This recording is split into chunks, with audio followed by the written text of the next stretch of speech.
नमस्कार दोस्तों, easy news में आप सभी का स्वागत है। सबसे पहले आप सभी से यही कहना है कि जो भी इस चैनल पे नए हैं वो इस चैनल को सब्सक्राइब कर ले।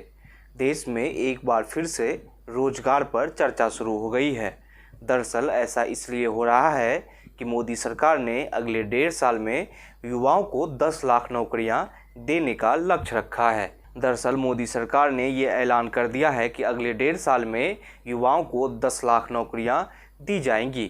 इसको लेकर कई तरह के सवाल सामने आ रहे हैं। जहां विपक्ष इस पर सवाल उठा रहा है तो वहीं सत्ता पक्ष इसको लेकर अलग ही बयानबाजी कर रही है। विपक्ष का कहना है कि अगर नौकरियां देनी ही थी तो फिर इन 8 सालों में क्या हुआ जो अब तक केंद्र में मोदी सरकार ने पूरी की थी। दरअसल विपक्ष उन बयानों को आधार बना रही है जिसमें कभी ये कहा गया था कि मोदी सरकार के रहते 1 साल में 2 करोड़ नौकरियां दी जाएंगी, लेकिन अब 1.5 साल में 10 लाख नौकरियों का लक्ष्य रखा गया है। केंद्र सरकार के अलग अलग विभागों में नौकरियां निकाली जाएंगी और इसमें युवाओं को रोजगार दिया जाएगा। वहीं साथ ही साथ भारतीय सेना में भी भर्ती के लिए एक अलग योजना को लॉन्च किया गया है।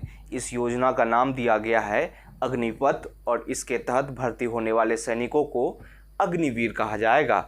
दरअसल इस अग्निपथ योजना के तहत युवाओं को 4 साल के लिए सेना में भर्ती किया जाएगा और इन 4 साल के बाद युवाओं को रिटायर्ड माना जाएगा। 4 साल में युवाओं को सैलरी दी जाएगी और रिटायर्ड के टाइम पर 10 से 12 लाख रुपए का एक पैकेज दिया जाएगा। इन 4 सालों के बाद 75% युवाओं को रिटायर्ड कर दिया जाएगा, वहीं 25% युवाओं को फिर से आगे नौकरी में रखा जाएगा।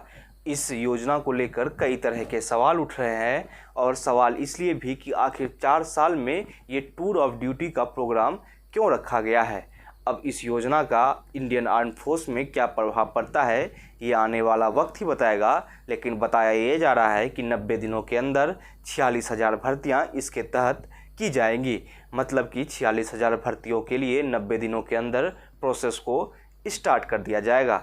एक तरफ जहां मोदी सरकार 10 लाख नौकरियों की बात कर रही है तो वहीं 46,000 नौकरियां ये रक्षा मंत्रालय के तहत निकाली गई है। अब सवाल ये है कि आखिर अचानक से मोदी सरकार सरकारी योजनाओं पर फोकस क्यों कर रही है। 8 साल के कार्यकाल को देखें तो इसमें ये देखने को मिल रहा है कहीं ना कहीं मोदी सरकार स्वरोजगार पर ज़्यादा फोकस कर रही थी। अगर वहीं सरकार के पक्ष के माने तो उनका पहले कहना था कि देश में नए नए स्टार्टअप शुरू हो रहे हैं जिससे देश में रोजगार मिल रहा है। इससे पहले मुद्रा लोन को लेकर भी काफ़ी चर्चा हुई थी। उसमें ये बताया जा रहा था कि युवाओं को सरकार लोन दे रही है, वो भी बिना गारंटी के, और जिससे युवा अपना रोजगार स्थापित कर सकते हैं। लेकिन अब अचानक से सरकार सरकारी नौकरियों को लेकर क्यों आगे बढ़ रही है? क्या इसको लेकर सरकार की कोई योजना है? क्योंकि अगर देखिए जहां केंद्र सरकार ने 10 लाख नौकरियों का ऐलान किया है तो वहीं यूपी में योगी आदित्यनाथ ने 40,000 पुलिस भर्ती का भी ऐलान कर दिया गया है।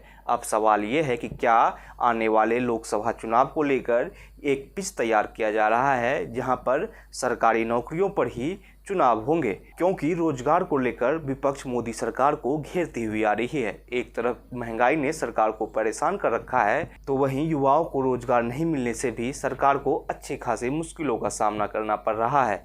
अब सवाल ये है कि सरकार क्या 2024 की तैयारी कर रही है, क्योंकि कहा जाता है कि बीजेपी अपने चुनाव की तैयारी 1 या 2 साल पहले से ही करने में लग जाती है। तो क्या 2024 का चुनाव सरकारी नौकरियों के दम पर ही लड़ा जाएगा? जिस तरह से 1.5 साल में 10 लाख नौकरियों को देने का लक्ष्य रखा गया है उसको देखकर कहीं ना कहीं ऐसा ही लगता है सरकार के इस ऐलान से कहीं ना कहीं युवाओं को तो फायदा होगा ही होगा, लेकिन कहीं ना कहीं इसके पीछे एक चुनावी रणनीति भी है। ये वीडियो आपको कैसा लगा हमें ज़रूर बताइएगा। साथ ही साथ इस वीडियो को लाइक और शेयर करना ना भूले और जाते जाते इस चैनल को सब्सक्राइब कर दे।